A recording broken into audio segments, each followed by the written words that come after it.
That jarring cacophony tells you you're listening once more to the Doctor Who podcast without portfolio, the one that we like to call The Power of Three. Today's episode is actually a sequel to episode 374, Approving the Doctor with Dave Turbitt. And for some reason, some podcatchers didn't pick this episode up first time around. So if you haven't heard it, go back to your podcatcher, find it, and it's episode 374. So given that I've just mentioned the name of the guest, he might as well say hello and introduce himself once more. I'm Dave Turbitt. I am a product and design manager, and way back in the day, I was the creative development executive at BBC Worldwide for Doctor Who. And you're back in the Power of Three once more. Yes. Thank you for having me back. That's all right. That's all right. Now, of course, last time we left off, we're at the end of Series 4, and then, of course, we're into this hiatus. Well, it's not quite a hiatus, but it's like a gap year, as it were. So, how did I take it? You knew that was coming, and then how did that actually affect things in terms of your work? Yeah, it was really interesting for us because it's a bit of a challenge. You've got, as I said last time, you've got licensees who got about 70 licensees at this point, and they've all paid for their license. They're all producing product, and they need to have stuff on shelf, and they've got ranges to plan. And so this is like 4 years in, you suddenly realise, okay, David Tennant's leaving, Russell's leaving, everyone who's been creatively leading the show is about to leave. And there's going to be a year where it's not going to be on telly obviously at this point it was on telly for 13 weeks of the year. So, and Christmas specials. So it was quite a big gap to fill for BBC Worldwide, and the challenge is really to basically do something from nothing, but it's just keeping our footprint there. So there was a few different marketing ideas being kicked around, and the challenge for us creative development people, our creative development team, was right. Okay, we need to. For our licensees need assets, and they need some creative guidance, and need some creative execution during this point. What are we going to do? So, more or less, straight after we delivered the Series 4 style guide, we started working on a kind of a smaller guide that would fill this, year. We knew that there was going to be a series of specials, but it's a challenge to put product out in the market if, for example, for Doctor Who, it's a challenge if your monster is really only going to be there for one episode. At this point, obviously back in 2009, the iPlayer wasn't nearly as big as it is now, and it's not something that we would have been relying on as much. And so you had a very small window. So we had Easter, and then obviously you had the autumn special, the Waters of Mars, and then into Christmas with two. So our licensees are saying, what do we get? So the challenge, we took up the idea of, right, we're going to create something that represents, it doesn't necessarily have the Doctor in it. A lot of it is around about this point, we're saying there's payaways every time we use David Tennant's image, for example. You have to pay away a certain amount of the license to his agent. So very just brutally, you think, okay, so what if we do a guide that doesn't have the Doctor in it, and it's just, what would that look like? We worked with the Style Guide Studio, we worked with Skew to do this I think this was maybe the first guide that they'd done for Doctor Who that was the complete guide. We had worked with them a little bit off and on, but John Davies Studio had produced the bulk of the first 4, including all the packaging, and had gathered it all up and packaged it in the folders. So this one, we had a session at Skew. Actually, it was amazing. It was really good, creative session where we got in people who didn't really know much about Doctor Who from our department. There was people who were, I was there as the, person who knew most about it at that point. So for this one, David Wilson-Nunn, who is still working at BBC Worldwide, BBC Studios, as basically their head of creative development there. He supervised this guide as well from the BBC's point of view. And we had this big session around at Skew. We were there for a day. We kicked loads of ideas around, and we came up with this idea that we initially we called the Battle of the Void. Now, we kind of called it that for mainly the sincere and honest reason why we called it that was, okay, once the Doctor defeats all these people, like all these enemies, the Daleks and the Cybermen, they're in the void. So we thought, well, there's a concept in Doctor Who that we can already use that is a place where these monsters can fight each other. So we sort of split it out into the 4 most popular at the time. We had Daleks, Cybermen, Weeping Angels, and Sontarans, and we had them basically all. The idea was that they were all kind of in battle against each other. So we commissioned Skew. Skew did 4 different graphic design routes. They took our existing photography, they treated it, they did placements, they used some of the slogans from the show, they used some of the catchphrases and the phrases that the monsters use, and we sort of threw the kitchen sink at it, really. We had everything. It had these incredible designs by Lee Binding as well. We commissioned Lee separately to do these brilliant illustrations of Daleks versus Sontarans, and just everyone, just all the races up against each other. I remember the one that was the trickiest to pull off. Actually, Lee wasn't satisfied with how it turned out, so we didn't use it. Was the Daleks versus Cybermen one, which when we got it through, it sort of just didn't. We were struggling to make it something that nobody had seen before, because we've seen Daleks versus Cybermen before, and I think we just thought maybe it's better not to show that one. Maybe if we just, that's like the big conflict. Maybe if we focus on the other monsters instead. And Lee was happy with that. I think he was. I'm sure he thought that his other compositions that we used were more to his standard anyway. So it was a really great guide. It was really creative. Like I said, we threw everything at it.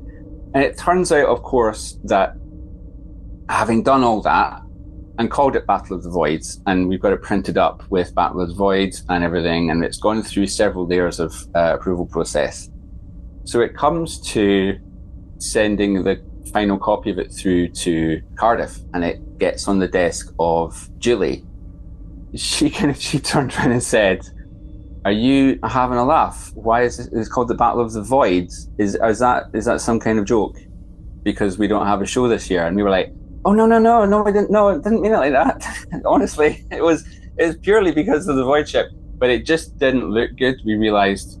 So then, because it's not public facing, none of that stuff's public facing. I mean, obviously, you can find it if you Google it. I'm looking at it right now. Okay. Well, it's on eBay. Please tell me it's not on eBay. It's not. Well, is it? I don't think it is. I'm just looking at posters and lots of different graphics. Oh, so yeah. So a lot of the design we did use. It all went. It got used, but we had to retitle the guide. We called it Alien Armies instead. We gave it that shorter, just because it's not a consumer-facing title. Yeah. So at that point, we just thought, okay. It was on Excalibur Auctions. There we go, the collectibles auction house, and it sold for. It was sold along with a Lost in Space style guide for £35. Oh really? Oh, I could have picked myself up a copy of it. That was in 2022. It was sold. There you go. Gosh, I wonder where that came from. Who knows? So that was so we obviously. There's a limited time window for when that guide was going to be relevant, because really a lot of the licensees thought, actually quite wisely, well, we're not going to retool everything because we're waiting for the next series to start, the next series proper to start. So 2009, we did quite a few different pieces just to try and keep things going, and just to show licensees that we were working with them and we were engaging. Actually, there were a couple of licensees who did use it, where I think Pyramid posters, I think a few of the poster people did. Anyone who was doing print on demand or printed product was able to kind of incorporate it quite easily. So it got out there, the designs got out there, and they looked really nice on product. But of course, everyone was waiting for the regeneration.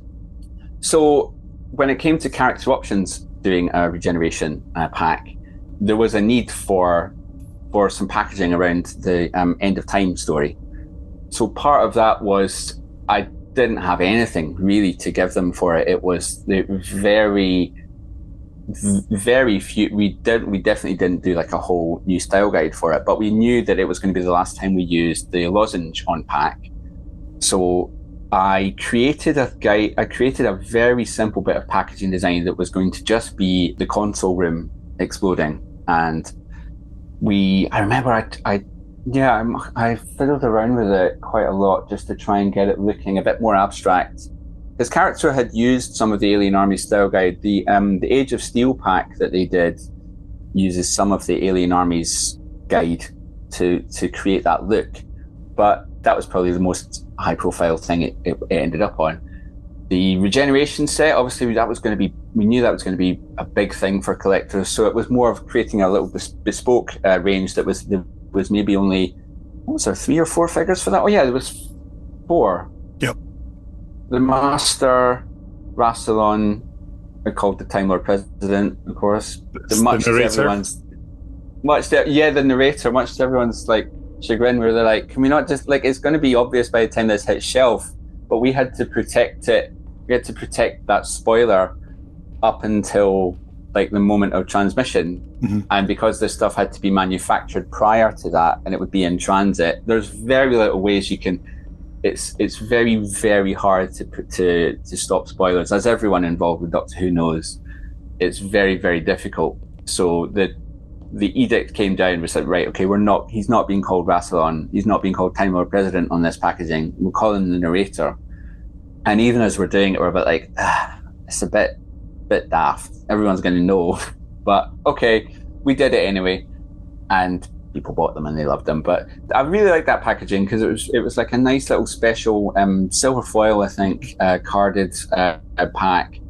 So the funny thing about how all this works chronologically is that's going out in December, and we had already at that point been working on we'd already been started on the Matt Smith Series 5 style guide in the summer, because we knew we had to kick that off to get everything ready for our licensees. As I've said last time, there's a timeline that you have to have these assets ready in advance.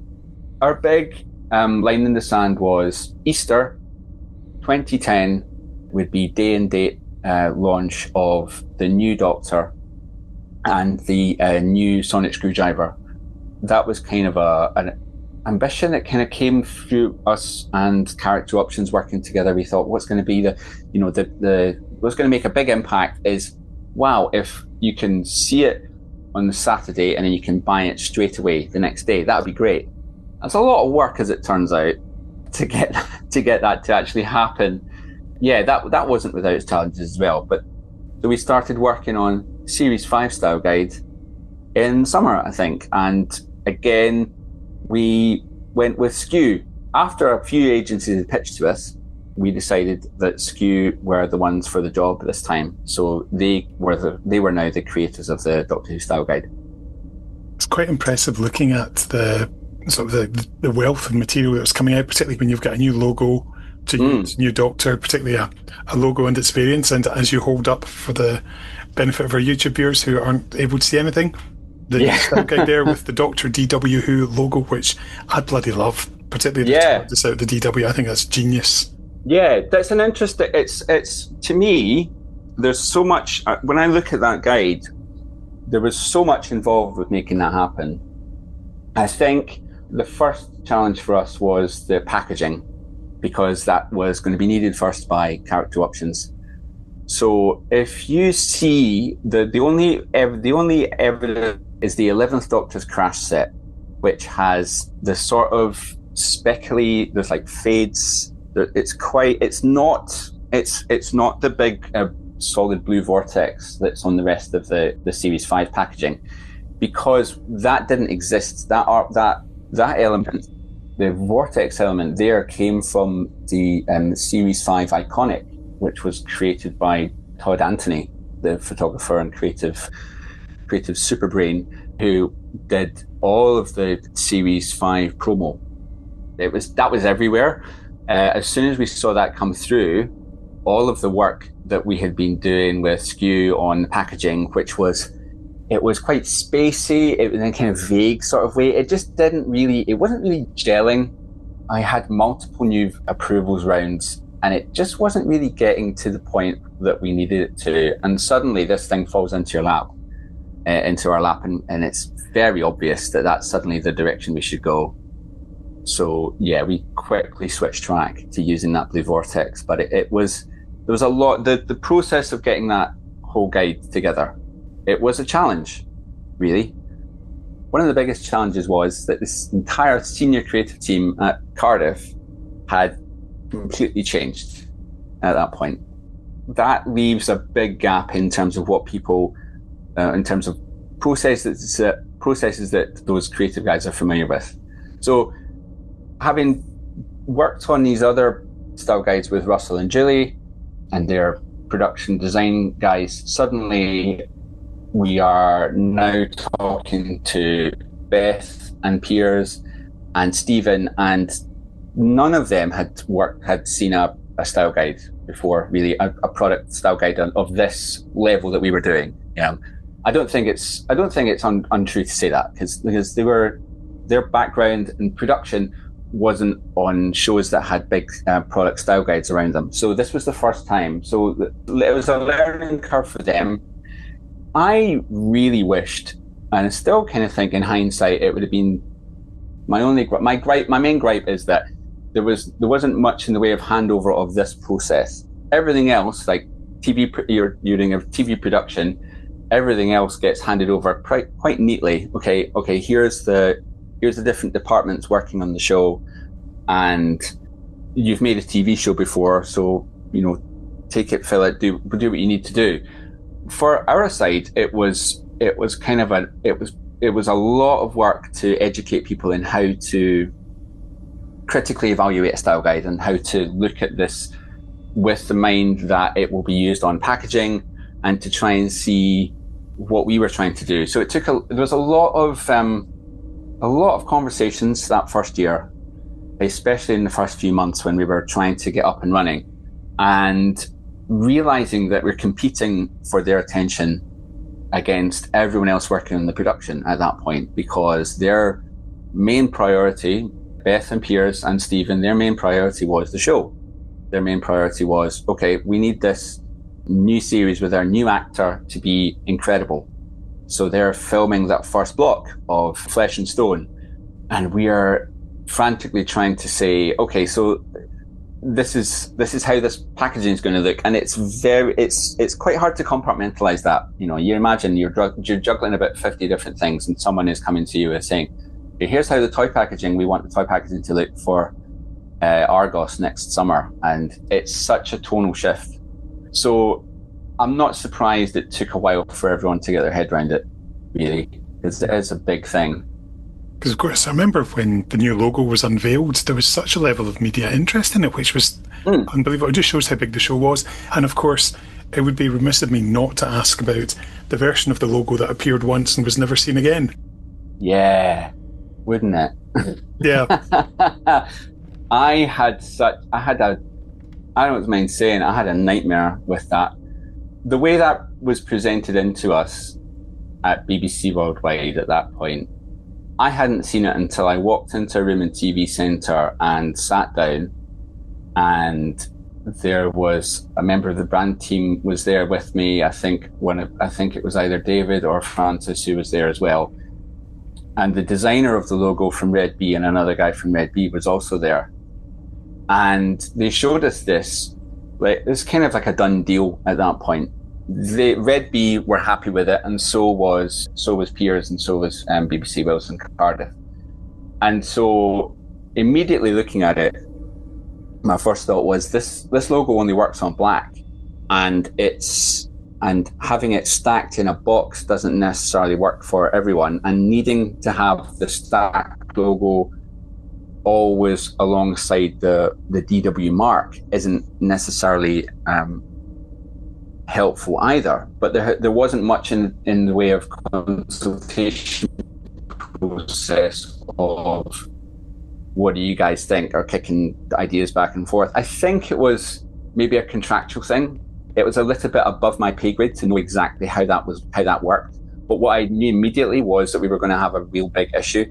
The mock-ups that they showed us, for example, of toys and of DVD packaging. Now, you know, at the time, obviously, 2010 were doing these great, colourful DVD packaging, and they're all about, you know, the colour on the shelf, and it really pops. Red Bee had chosen the classic era cases that were being done by Clayton Hickman as being like their template. So you had this big black band around the top with like the roundels underneath. And immediately looking at that going, they haven't consulted us as to how this is going to work. And we also realized that Red Bee turned out to be very resistant to allowing us access to the original files, because in their mind and in BBC's mind at that point, the logo was locked and it was done. And we had a big struggle because the logo that they presented had lots of like lens flares on it. It was like crazy with lens flares, and it was all Photoshop, but they sent us through one like locked TIFF of it, like high res, but for screen use, and just a bit of a headache. And so it immediately, my stress levels go through the roof. I'm kind of, cortisoned up, and I'm like, oh my God, this is going to be a nightmare, because I'm in the room talking to them and saying, okay, well, we need this to work on color and stuff like that. And they said, well, no, it's going to work on black. It's really only going to work on black. And they said, anytime you need to use on a lighter color, use the single color version of the logo. And I'm thinking, that's not going to work for most of the people we're working with.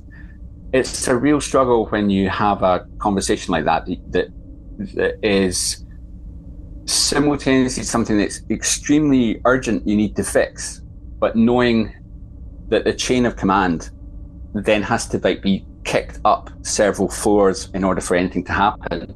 So it was about a month of back and forth of various people in BBC Worldwide to try and get Red Bee to release the files to us. It took such a long time. And of course, from Red Bee's point of view, they've done their job. They've delivered to the brief that they've got set, and they don't see anything wrong with it. But I had to walk over to Red Bee with a hard drive and stand beside a guy's desk and say, give me the original logos files, please. I need all the layered files for this. And I only really got permission to do that after about a month and a half. So, but at this point, people are screaming for the logo. It has to be used on various different formats. So you'll see there's very early release, and things that had to go to print early were, for Doctor Who Adventures, had to use a version of it on a whole load of printed stuff that they were having printed about 6 months out because it was coming from China. So they had to get that printed with. That's probably the only place where else you would see the block logo with the DW next to it, because we didn't have a choice. And all credit to Paul Lang, who was working on Doctor Who Adventures at the time. I had said to him, "Oh, this is I've been told by Red Bee they cut this font specially. It's special, it's a special cut of this particular of a font. We can't just get it off the shelf." He identified the original within about 5 minutes and had his own copy of it working, and said, "Well, it's just this other font," and they've changed it. So thanks to Paul diligence working on the ins and outs of actually what is this, what they've given us. It was amazing to have people like that who knew how hard this was going to be to make it work. And they worked very hard to use what we had to give them at the time. But I was sending this guide out. I was sending the initial burst of material at that time, because again, you're kind of you're trying to build the car as your driver's getting into it, really. So we got the logo and sending that out to people with an NDA, non-disclosure agreement, saying don't let anyone see this before such and such a date. Keeping track of all of those, there was lots of little thumb drive, hard drives flying around with this stuff on, but they were all numbered and they were all logged, so we knew where each one of them was. We didn't have like a WeTransfer or anything like that to send things back at that point, and it would have been too risky. We had to be accountable for everything. Same with all of the initial photography of the characters that was being sent out to various sculptors to use. Given that there was just at this point so many people who needed to access new material of Doctor Who, new monsters, that the drives, we just had to keep feeding that, even if the main style guide wasn't ready. So the logo, once we fixed the logo, once we had the files of the logo, I should say, we sent that across to Skew Studio, who created the version that you can see on all of the rest of the merchandise. They boosted up the blue. They removed a lot of the purple from it. They managed to emulate some of the shiny light effects, but they were able to do this just by their expertise was on packaging and on design for product, and Red Bees was on design for broadcast. So that's a big bridge to try and leap across to kind of connect the two things. And ultimately, I did, after I went across to Red Bee with the hard drive, took the files off. Those files were massive. They were about 4 or 5 gig, I remember. Huge files for that, and had to just try and make them work. So the logo and the style guide were starting to come together gradually and slowly. With kind of birth pains, but just to try and get this thing done to everyone's satisfaction. And then we got into just the other big issue around that time was Matt Smith's hair. I wish I had that problem. Yeah, yeah. It was a very rarefied problem to have, really. We looked at so how this started was everyone thought when Matt Smith starts working on the show, when he's hired and when he's cast, he's got this amazing, like, cool floppy hairstyle and everyone loves it. And for the first block of filming, which is where we initially thought all of our key photography for Matt Smith is going to come from that block. All of those product shots that you see where he's, pointing the sonic screwdriver down the lens of the camera, where he's looking at you, where he's doing all this stuff with the hand. Sorry, everything that we have to have on Doctor Who products. All of that was meant to come from that first block. But when we started to get the photography through to be approved, everything was coming back crossed out. We couldn't use any of it. We were being told, no, his hair's not right. His hair's not right. And that phrase just came to just haunt me for months, because nobody could agree on what Matt's hair was meant to look like.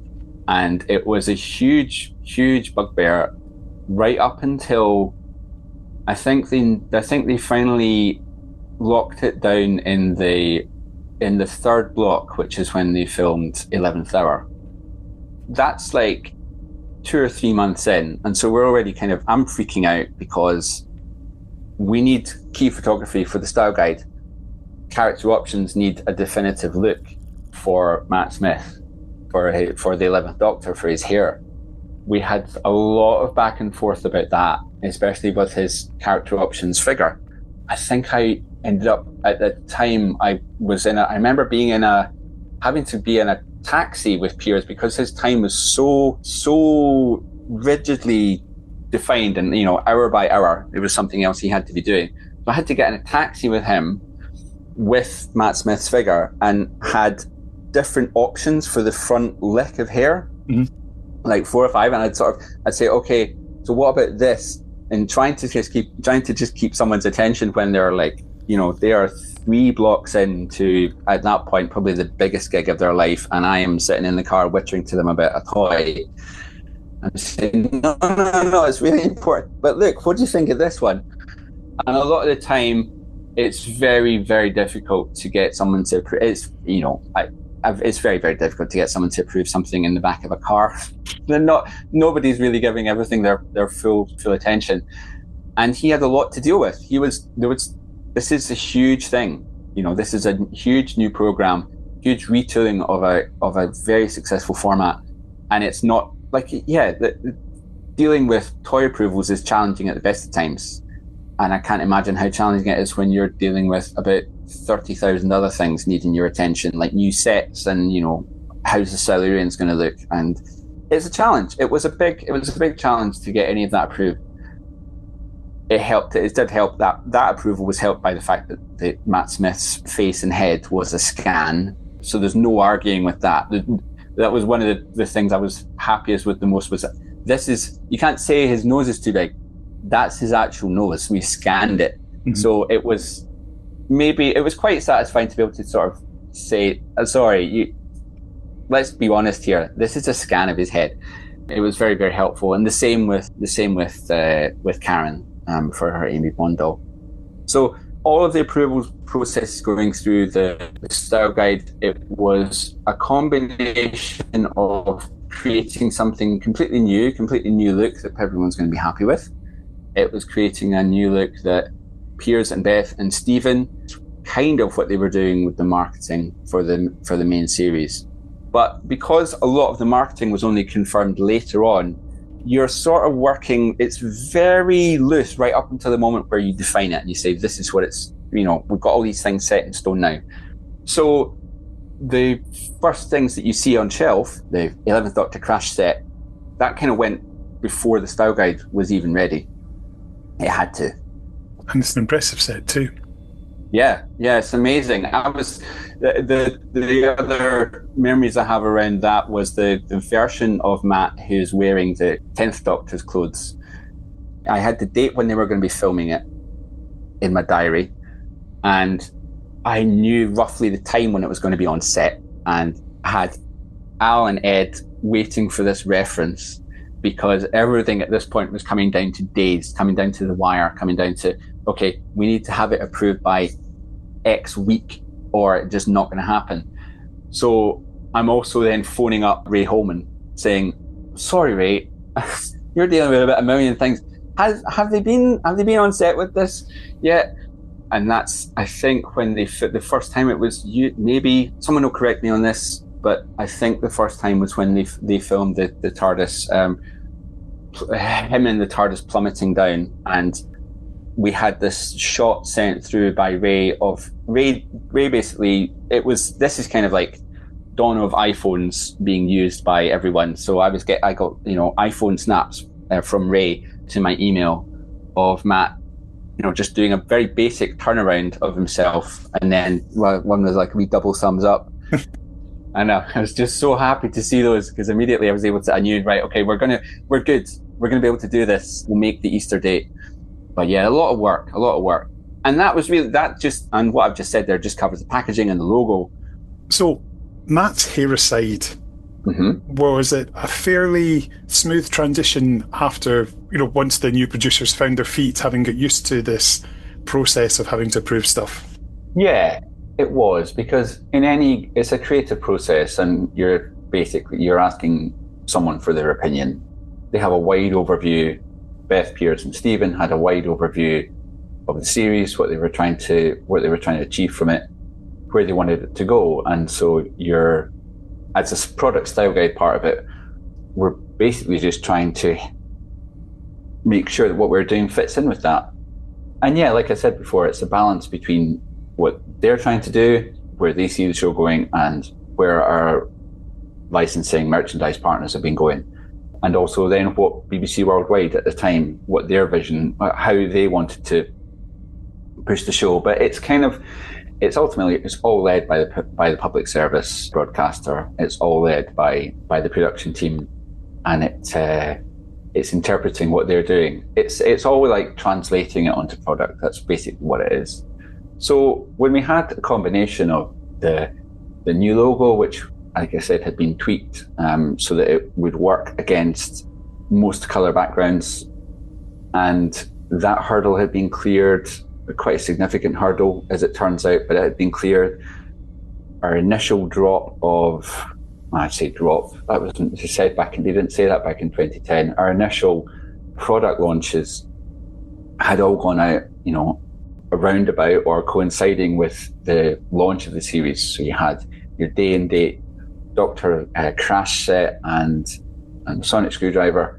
You had the relaunch, a very quick turnaround relaunch for Doctor Who Adventures and for Doctor Who magazine. They all had to start carrying that masthead, at the start of the series run, if not the start of the year. I can't remember when exactly Doctor Who magazine started. I think it was the January, because they had the Matt Smith as the Doctor cover with the shadowy. Yes, actually, that was one of the things that led the whole thing. It was the more we looked at it, the more we start to plan it out, realizing who needs it first. That you then work back in time from saying, okay, they need it in January, so the whole thing needs to be approved at least by November. In which case, so that's like November 2009, when the world is just gearing up to watch David Tennant's final moments. We're just frantically trying to put all this together. So really, all this happened over the course of about so let's see, series 5 started filming in the autumn. So it was really from about the August or September onwards that all this was happening. So it was like a crazy autumn, manic, trying to get all of these things going at once. It did get easier, to answer the question. It did get easier because you develop a shorthand and suddenly people know what you're talking about. When you say, oh, we need to have a page of iconics that we can send out. And so that means different things to various different people. To BBC marketing, it meant their sole image that they would lead with, the big outdoor advertising posters of Matt and Karen and in front of the swirl, which we used in the packaging. And to us, it was like, okay, well, we need several variations of that.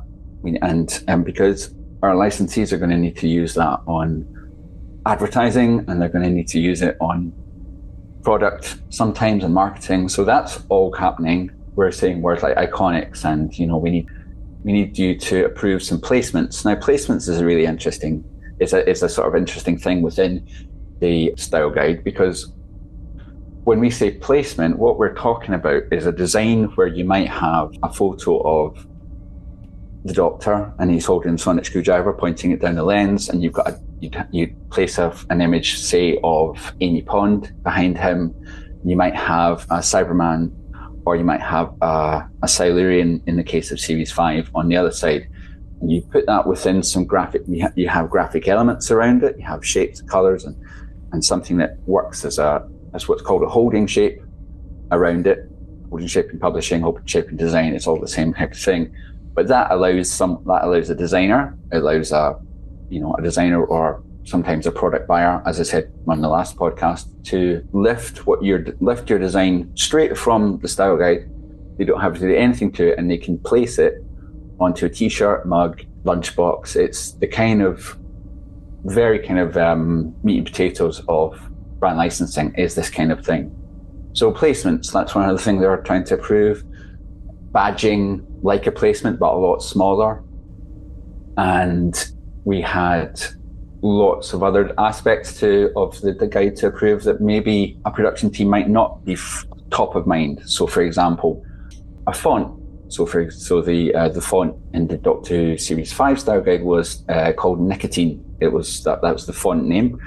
Little gem there. And what we had to do was choose the lead font, the subheader. You have to choose an alternate, and you have to choose another body copy font. So all of these things have to be taken into consideration and approved so that there's a consistent look, because it's a style guide. It guides the style. It's telling you as a manufacturer, as a designer, here's what you have to follow.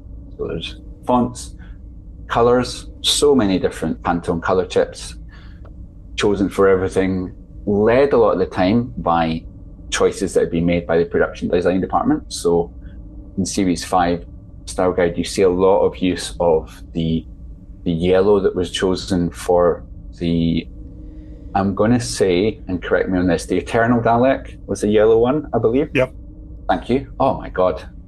Well done, Dave. Thank you. Thanks. It's only been 15 years and about 20 minutes since I last looked at the style guide.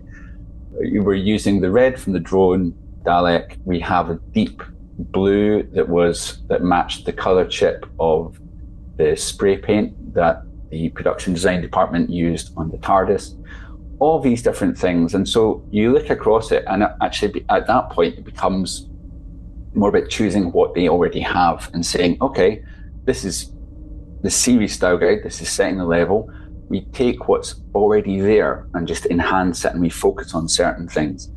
And we decide which of those things, among the group, which of those represent the show best and which represent the brand best. And we use those. And it's a gradual process. It takes a lot of back and forth.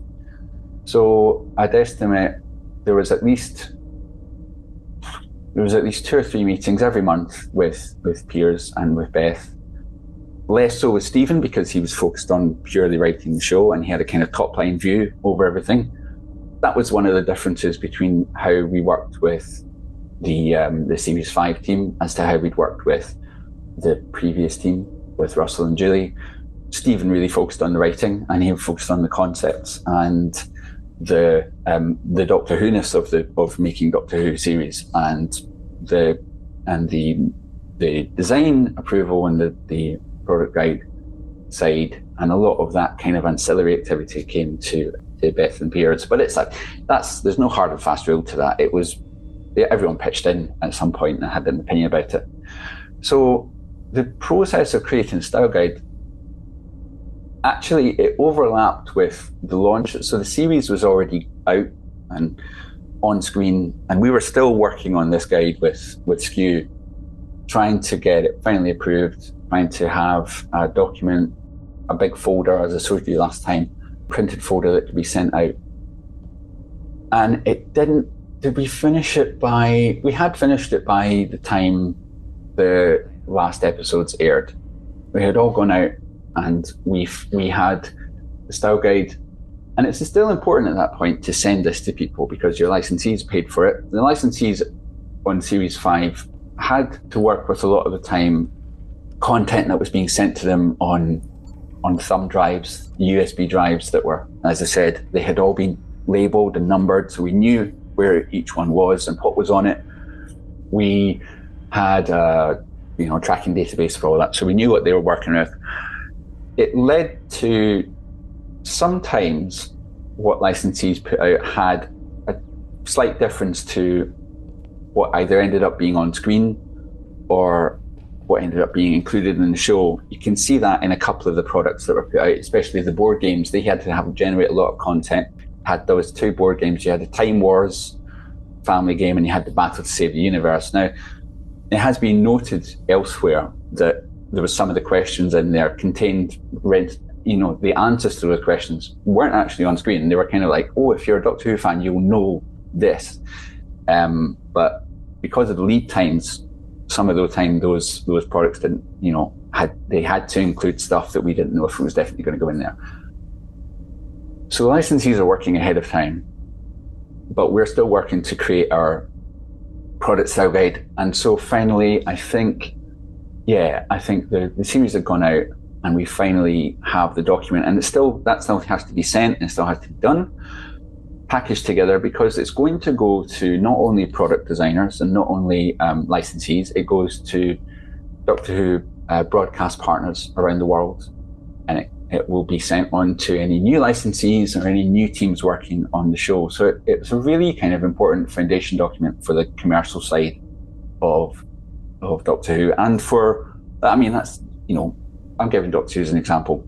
You can use any brand you have at home. It's just the attention to detail is something that you've probably never encountered before or since. It is a very attention to detail focused brand. And when you get it wrong, people jump on you. If you get it wrong at work, then it's quite it's one thing. But obviously, if the product was out and it contains errors, then it's just a little bit. You try and save face. you try and put out those fires as fast as you can. But the incredible thing for me was at that point seeing how the scope of how it was rolled out, the scope of where we used it, how many products came out, because I think the regeneration and the new series brought a lot of new attention to the brand, and that was great because suddenly you have a whole raft of new licensees coming in, or we've signed up, like I said, we've signed up a new board game manufacturer. We've signed up with people who want to paint your own ceramics. They want to license this, and there's a whole new range of pocket money toys. There's a whole new range of computer game developers who want to do something that's using the energy, because the energy and the buzz around a new show, around the new series, that sparks a fire under licensees. It sparks a fire under people who potentially want to work with you, and it gets them interested again. So it's a renewal in a lot of ways. It's not just a new actor, not just a new series team, it's everything around it. So that was a brilliant thing, and that was wonderful to see, and it really it made me feel like all the effort that we'd gone to was really worth it, because it was suddenly everywhere. And you sit back at that point and you're just kind of dizzy from you've gone through the effort of this huge project to rebrand and rework the entire thing. And then that's done. But now you've got to approve a whole slew of projects and products that come through. And it was an incredibly busy time. I don't think I've ever, I don't feel bad saying this, because it was a very intense brand to work on, and very intense series, detail focused series to work on. But I don't think I've been as busy. I certainly wasn't as busy as that before, or maybe since, because the sheer volume of approvals that came through, a lot of it came on my shoulders, because when it comes down to approving, a pair of socks, or a bubble bath, or a new series of meticulously sculpted figures by Character Options, or an iPad game, it all comes through the same channel at that point, which was me. And yeah, there was a couple of people on our team who worked on some of the apparel approvals in the first year, but because they weren't like Doctor Who specialists, they didn't have the in-depth knowledge. They'd still have to defer to me and say, "Oh, is this have they used the right Dalek?" and things like that. So I'm still the voice of it. I'm still the person on the receiving end of the approvals. Yeah, it was great though. Were you surprised at the level of dislike for the new Daleks? I think I knew that it was going to be controversial, and certainly when we were talking to licensees about it, it's funny, this brings me on to something. We had a day where we invited all of our licensees in, and we said, look, this is going to be a brilliant opportunity for you to see visuals from the new show, from the new series, and as an incredible incentive to come along, we have Piers, we have Beth, and we have Stephen. They're going to be there. So this is the point where if you've got any crazy creative notions that you want to ask them about, or something you want to try, this is the time to do it. And it's possibly just down to the volume of what they had just seen and new ideas and new elements. But there was a lot of picking around about, okay, new Dalek. And you have people in the room kind of nodding and not, yeah, But what I realized then is that nobody's going to say anything controversial at that point. I think I was I'm kind of an evangelist for the brand. I know all about it, and I just love everything. I'm just very positive in general about the whole Doctor Who thing. It's new, it's always new and always news. So I'm just very excited.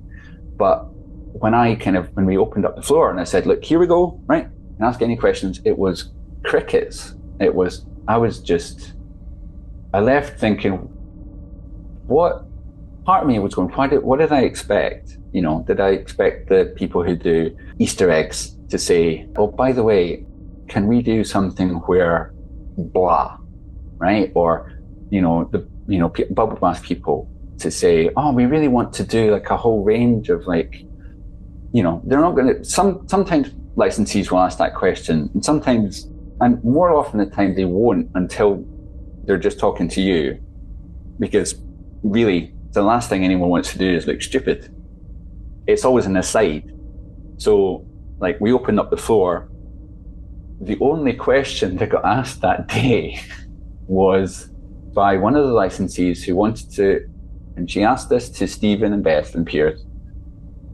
They stood up and said, the holograms that we include on the back of the products, they're actually they've gone up in price, they're quite expensive, and the manufacturing cost of those has increased. I just wondered if there's anything we could do about that. So they're dealing with one reality, and the manufacturers are dealing with another, and it just didn't, that day I was like, okay, there needed to maybe be a debrief, and then we could have sorted out some questions. It wasn't a waste of time. The licensees still got to see this stuff ahead, and one of the things, so it's like a kind of business buzzword bingo. You're bringing them on the journey. It's one of those. Unfortunately, I have to say that kind of thing. We're bringing them on the journey with us, so they were all across it. And yeah, once that's gone through and done, then you get comments. Then you get people saying, "Oh, are you going to stick with these new Dalek designs? This is going to be it, right?" Because we've got these molds sitting here with the bronze ones, and we're saying, no, it's definitely going to be, because for all I know, for all I've been told, it's these new guys from now on. And so that's kind of what I was told, chapter and verse, and so I relay that.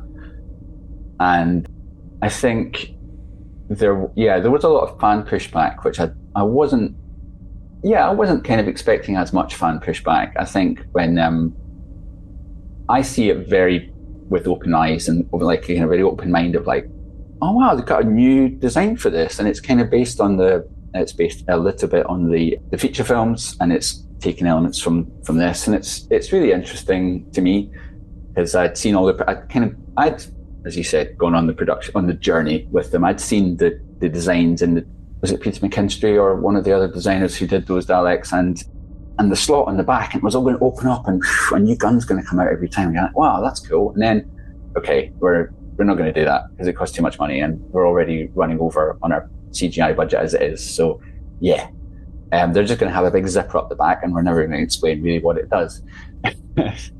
And then, yeah,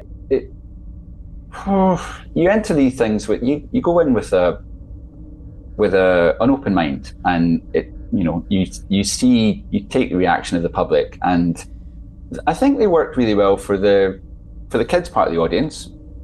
The older fans less so, and then gradually, I think there's sort of a realization that actually, those wee bronze guys we like them much better than we like the new ones. So gradually they're phased out. But for Series 5, you got to believe that everything we were doing was all about those new Daleks and pushing those new Daleks, because that's what the new thing was.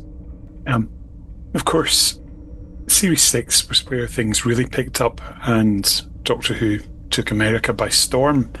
But you were sort of in the process of leaving by this point, weren't you?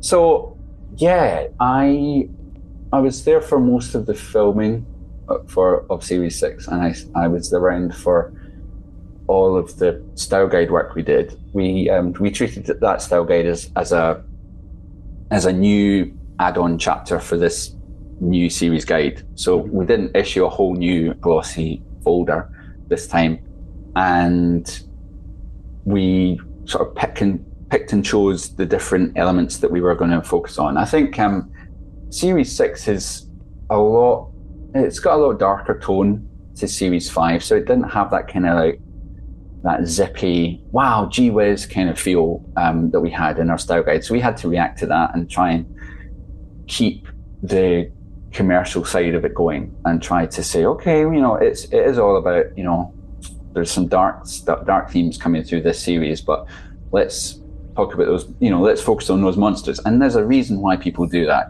I'm not going to sell a range of socks based on Amy in the orphanage marking silence on her skin. It's not going to really do much for our licensees, but actually our licensing plan rolled ahead and everything was going as normal. I don't think I really mentioned to people that I was leaving. I actually hadn't planned to leave. I was hoping to be able to stick around for a bit longer. You're saying, I don't want to go here. I'm afraid, okay, I didn't want to go. But just circumstances, it was a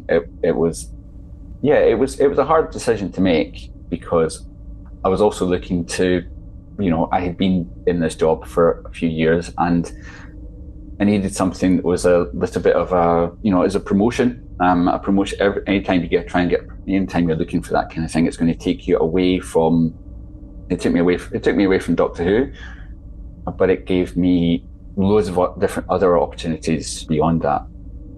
Series 6, I really liked being around for that, because we still kept our focus on the younger end of the audience. We still kept focus on the 8-year-olds in the audience and trying to keep all of the licensing geared towards them really as the core, and then the older fans as the outside. We tried some experiments. That year we tried an e-commerce range with Half Moon Bay. Half Moon Bay had been really excited about working with the retro guide. They've been really, really excited about that. And their attitude was like, what else can we do? We've got this new machine that allows us to do printing on demand. So we said, okay, well, what about we do a kind of a design per week of the show? We tried that. I don't think it was very successful for them, but it was an innovation because it was something that we hadn't really been done before, and we were being pushed to do things like that, as people are in a lot of jobs. How are you innovating on this, and what's your strategy for this? These are sort of jumping off points usually, and sometimes they work and sometimes they don't. But the things that kept working for us, obviously, was character options. And yeah, seeing it explode in America was really great, because there's more interest. Obviously, you've got those appearances on the Craig Ferguson version of The Late Show, and loads of publicity around Doctor Who. And that was obviously helped by the fact that BBC Worldwide had American offices and an American team. They were facilitating that, pushing out into America to all the different broadcasters, or not all the different broadcasters, but all the different states, and just getting it to reach out across there. It was really, really cool.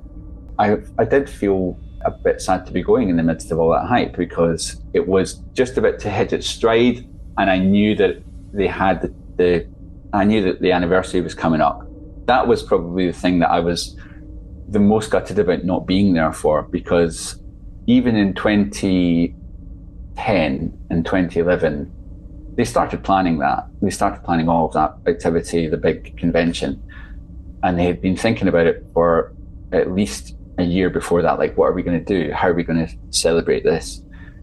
We had loads of different meetings about what that might be, and I was obviously a voice on those panels trying to get some ideas across. So yeah, it's sad not to see that all come to fruition, really. But you have to kind of keep moving, looking for new challenges. And I also didn't really want to be pigeonholed as just the Doctor Who guy, and it's something that took a while to shake off after, because if I was speaking to a new licensee or a member of a new team in a new building, a new company, my references would be, oh, so we did this thing on Doctor Who. And eventually even I got sick of myself saying that. But, sometimes that is, you're just saying, well, okay, if we're going to talk about character photography, I'm going to mention the Doctor Who word because this is where I did most of it. This is where we oversaw most of it. It gave me a huge grounding in just the level of work and the level of investment that goes into making a really successful product licensing program. Yeah, it was just incredible. It was such an incredible part of my life. So this one time at band camp, Yeah, exactly. Yeah, I know what you I mean. know. So, what was the strangest request that you ever had, but you had to turn down? Oh, I think one of the strangest things we ever had to turn down was there was a collector card manufacturing company in the States, and what they wanted to do was to take to take screen used Doctor Who costumes, including like the Doctor's jacket and other key items, and cut them up into tiny squares and include them on collector cards. Now, what your face that you just made is exactly the face I made when they pitched that to me.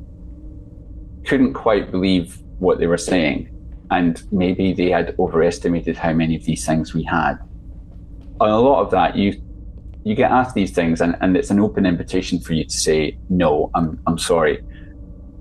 They did in fact do the project, but we went through, this was when Louise Page was still working as a costume designer. We went to the costume store and combed through for like, oh, this is a duplicate of a T-shirt that Martha once wore, or this is one of the screen used ones, but it was something that isn't like a handmade, embroidered, whatever. Because sometimes some of the licensees, what they want like that, it's kind of above and beyond what you can ask the BBC to give. So I'd say that was the strangest one, yeah.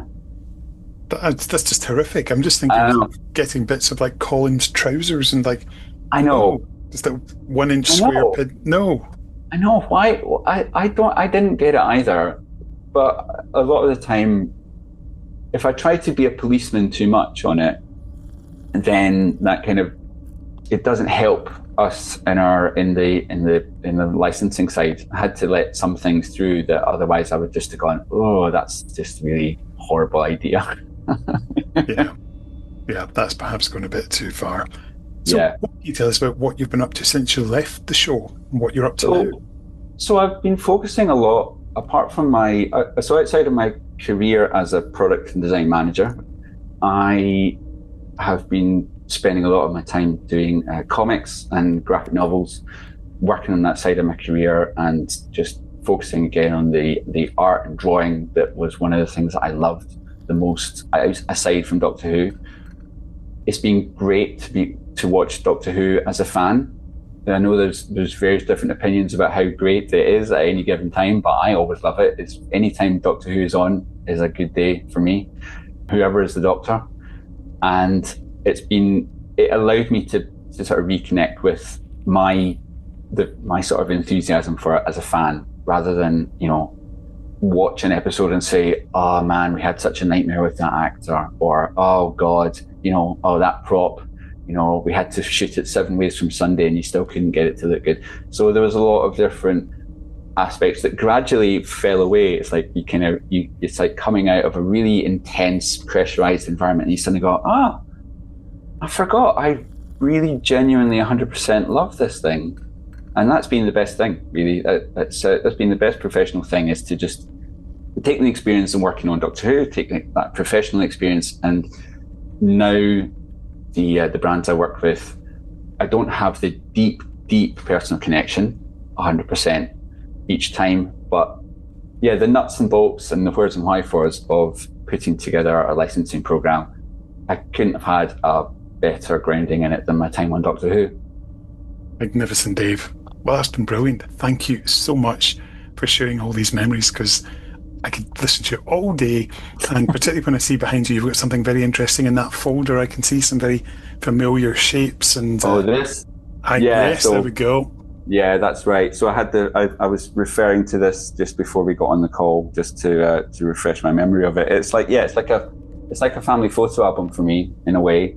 Looking at this, look, there's little Karen before little Karen and little Matt. Yeah, those iconic images that we saw here, there, and everywhere.